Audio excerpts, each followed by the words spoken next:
네, 볼루TV 성욱입니다. 자, 김종용 기자 함께 밤새 라이브 입중계 했잖아요, 그렇죠? 네. 네, 뭐 결과적으로 뭐 다들 얘기 많이 했고 우리도 했지만 이 정도면은 괜찮은 줄 아닙니까? 네, 뭐 저희들 얘기했지만 이번 조편성에는 뭐 엄청난 죽음의 조, 엄청나게 수월한 조 이런 건 존재할 수 없었기 때문에 네. 이 정도면 상당히 수월한 조, 만족할 만한 조다 말할 수 있겠죠. 하지만 일본이라면 어떨까? 그건 뭐 사요나라라는 말밖에는. 네.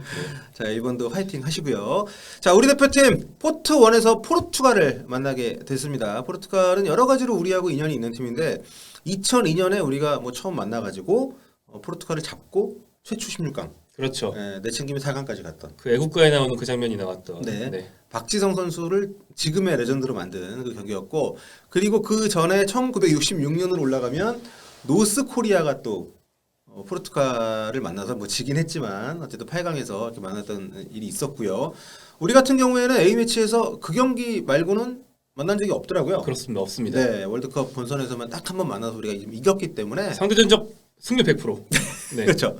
상대 전적에서 우리가 이제 우세한 팀이긴 합니다만 뭐 그래도 뭐 그 머지않은 과거에 유럽 대회도 재패를 했었고 늘 뭐 우승 후보 중에 하나로 거론이 돼 왔던 팀입니다. 적어도 호날두가 A 대표팀에 있는 동안에는 그렇기 때문에 쉽지 않은 그런 상대인 것은 분명한데 일단 가장 좀 눈여겨볼 만한 것은 이제 벤투 감독의 존재죠. 그렇습니다. 네, 네. 우리가 대표팀 감독의 국적과 같은 이 나라를 만난 적이 없잖아요.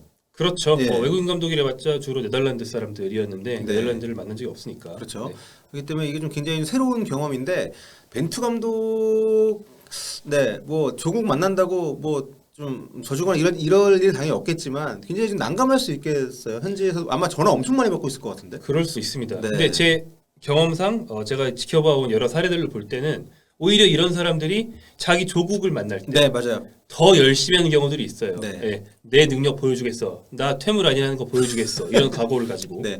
제가 기억이 나는 게 그 유로 2008이었죠. 네, 그때 러시아를 히딩크 감독이 이끌고 그렇죠. 네덜란드를 잡아서 네, 그때 제가 현장에 있었는데 그 히딩크 감독님이 약간 다리를 저시잖아요. 네. 그 경기 끝나고 딱 기자회견장에 다리를 약간 절면 늦게 느리느리 들어오는데 기자들이 저 그런 한 번도 본 적 없어. 그 전무후무 기자들이 일어나서 기립박수 치더라고. 아 리스펙. 네, 러시아를 이끌고 네덜란드를 잡았다는 것 때문에 그래서 그때 아르샤빈이 정말 인생 경기를 뭐 했지만 네, 아무튼 그런 대표팀 감독의 국적과 같은 나라를 만났을 때 그들은 우리 정보를 뭐 우리 대표팀 감독이 포르투갈 사람이라고 우리 정보를 더 알긴 어렵지만 우리는 그들의 정보를 알기가 굉장히 수월하기 때문에 그렇죠. 네. 뭐 비디오 분석을 통해서 얻을 수 있는 정보는 지금 전 세계에서 뭐 정보를 못 얻는 나라는 이제 없습니다. 네. 하지만 직접 겪어봐야 알 수 있는 경험담 같은 거예요. 그쵸. 벤투는 가지고 있는 거죠. 심지어 같은 국적이 아니라 포르투갈 대표팀 감독을 맡았던 사람이기 때문에 네, 뭐 그 얘기가 나오겠지만 뭐 포르투갈의 현역 대표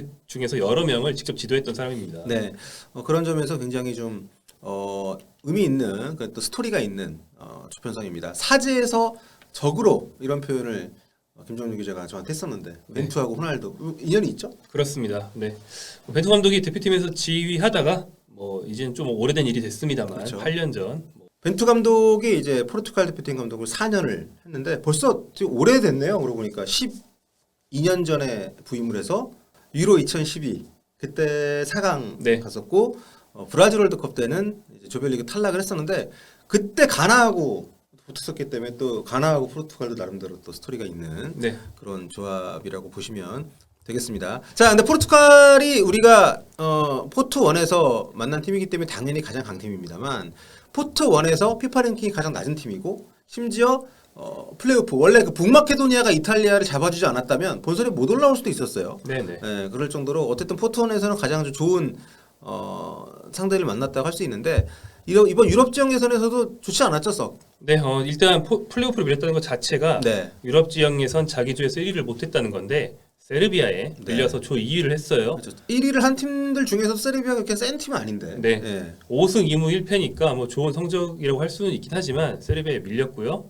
그래서 조 2위를 밀려서 플레이오프를 갔고 플레이오프 패스 C에서 네 팀이 토너먼트를 하는데 준결승에서 터키, 네. 결승에서 북마케도니아 사실 약간 쉬운 대진이죠. 네. 이탈리아를 만날 줄 알았는데 북마케도니아가 꼭 올라와줬으니까. 원래 죽음의 주였는데 네. 북마케도니아가 포르투갈을 위해서 아주 인생 경기를 하는 바람에 네, 약간의 네. 행운까지 따르면서 본선에 합류할 수 있었습니다. 그렇습니다. 이제 과거 월드컵에서 사실 본선에 이렇게 많이 올라온 팀은 아닙니다. 본선 7회 진출이고 호날두가 등장하기 전까지는 월드컵에 많이 나오지 않았던 팀이에요. 그러니까 띄엄띄엄 네, 쉽게 말해서 에우제비오 때, 한번 그다음에 피구를 비롯한 황금 세대, 네 그때 한번 그 뒤로 호날두부터 지금 쭉 네. 이렇게 세 가지로 나눌 수 있습니다. 그렇습니다. 그래서 에우제비오가 있던 1966 잉글랜드 월드컵 당시에 8강에서 북한을 그때도 그러고 보니까 북한이 이탈리아를 잡아줘가지고 결과적으로 포르투갈은 그래도 좀 쉬운 상대를 한 거네. 뭐 그렇다고 볼 수 있죠. 네. 북한의 그 뭐 사다리 전법으로 이탈리아를 잡고 나서 우리는 유럽 강호를 잡을 수 있다 네. 했는데 포르투갈에는 에우제비오가 있고 말았죠. 그렇죠. 그래서 에우제비오가 PK 2개 포함해서 4골을 몰아치면서 북한을 바로 탈락시켰죠. 네, 아주 대역전승을 하면서 3위를 차지했던 그때가 이제 최고 성적이었고 21세기 들어서 한 번 빼고 다 조별리그 통과는 했습니다만 4강에 간 것은 2006년 한 번밖에 없습니다. 네, 그 밖에 대회에서는 뭐 8강 이하의 네. 성적이 그쳤고요. 뭐 월드컵은 아니지만 역시 유로에서도 신통치 않은 성적이 여러 번 이어지면서 호날두 대표팀 무관으로 끝나는 거 아니냐라는 우려가 있을 네. 때인 2016년에 단 한 번 우승을 했죠. 그렇습니다. 그때 이제 호날두 감독님 그렇죠. 결승전 퇴장당해가지고 벤치에서 막 자기가 감독처럼 막 날뛰었던 그때 그 감독님이 아직도 포르투갈 대표팀을 이끌고 있습니다. 네, 페르난도 산토스 감독인데 2014년에 부임을 했어요. 네. 이 말이 뭐냐면 벤투의 바로 후임이라는 겁니다. 그렇네요. 굉장히 재밌죠. 그러니까 네. 벤투와 이 현재 산토스 감독 사이에 다른 감독이 있는 게 아니고 벤투가 성적 부진으로 물러난 뒤에 바로 온 감독이에요. 네. 그러니까 어쩌면 벤투는 이 사람한테 더욱 자신의 능력을 보여주고 싶지 않을까? 이런 짐작은 해볼 수 있습니다. 네, 그럴 수 있겠네요. 네. 또 본인보다 성과를 잘 낸 감독이기도 하기 네. 때문에 네. 벤투 감독이 물러난 뒤에 산토스가 약 8년째 장수하고 있는데 장수할 수 있었던 비결은 역시나 유로 2016 우승. 네. 네. 부임하고 첫 대회 우승을 했기 때문에 그 뒤로 사실 성적과 경기력 모두 신통치 않았지만 장수할 수 있었고요. 근데 유로 2016 우승 이후에 약 6년이 지났는데 그동안 전술적으로 계속 표류하면서 굉장히 화려해진 선수단의 잠재력을 다 보여주지 못해서 비판을 좀 많이 받았고요. 네.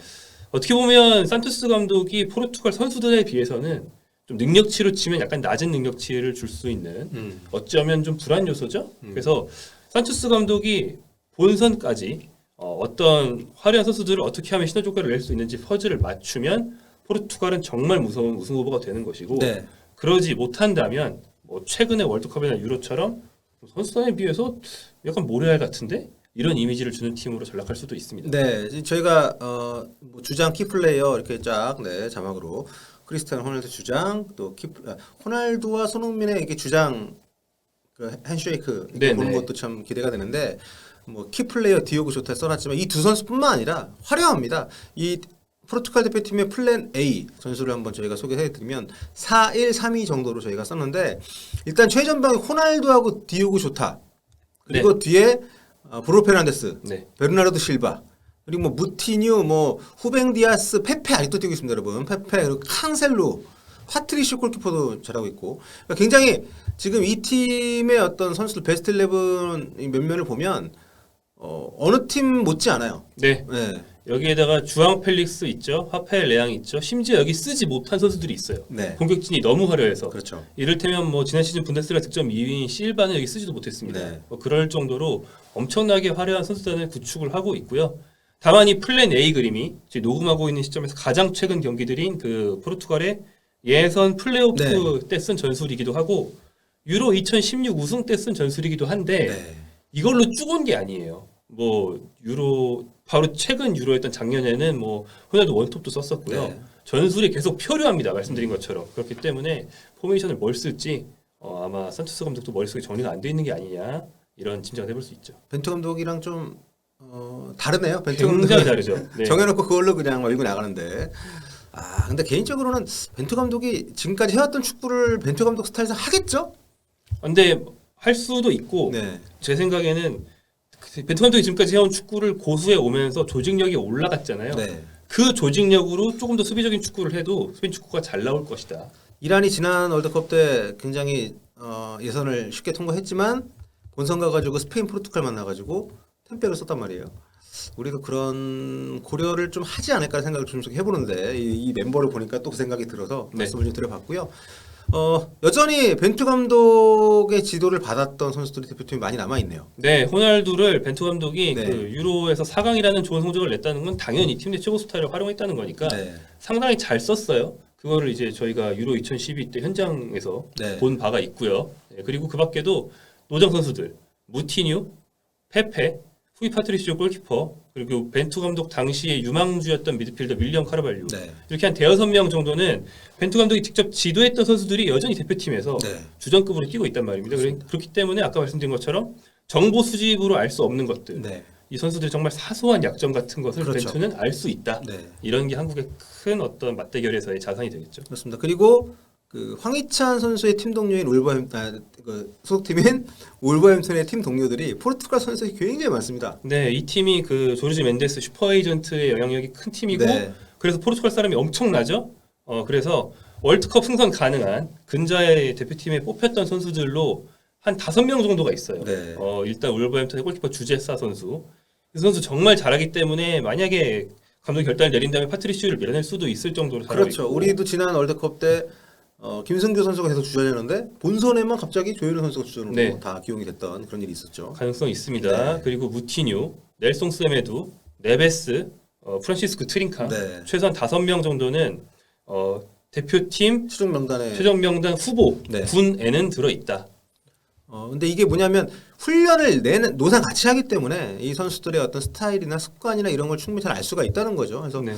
어떤 뭐 우리에게는 간과할 수 없는 그런 어떤 특징이 아닌가 이런 생각이 좀 들어서 네. 또 짐작컨대 황희찬 선수가 소속팀으로 돌아간 상태니까 네. 이거 발표된 순간에요. 네. 동료들이랑 같이 봤을 수도 있고, 이럴 수 있어요. 네, 최소한 연락하면서 너 내가 막 이러면서 놀았을 수도 있다. 그렇죠, 그렇죠. 네.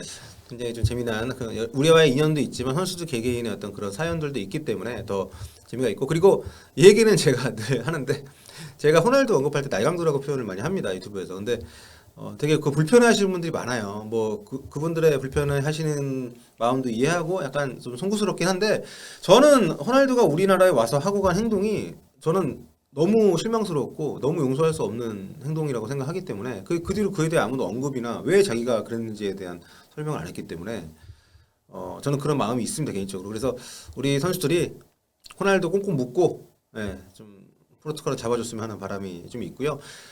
또 이 팀은 우리가 제일 나중에 만납니다. 그래서 포르투갈이 어쨌든 이 팀에서 포트 1이기 때문에 앞 경기 2경기를 좀 다 이기고 우리를 위해서라도 같이 사이좋게 올라가려면 우리와의 경기 때는 좀 느슨하게 할 수 있는 가능성도 좀 남아있지 않을까 이런 생각 좀 해보는데 모르겠습니다. 뭐 포르투갈이 압도적으로 강한 팀이 아니라는 생각이 좀 들기 때문에. 이를테면 한국에서 기대할 수 있는 시나리오는 호날두가 85년생 네. 월드컵 시점에 37세 노장이거든요. 그렇죠. 만약에 포르투갈이 앞선 2경기에서 2승을 하고 가뿐하게 이제 유리한 고지를 선점했다.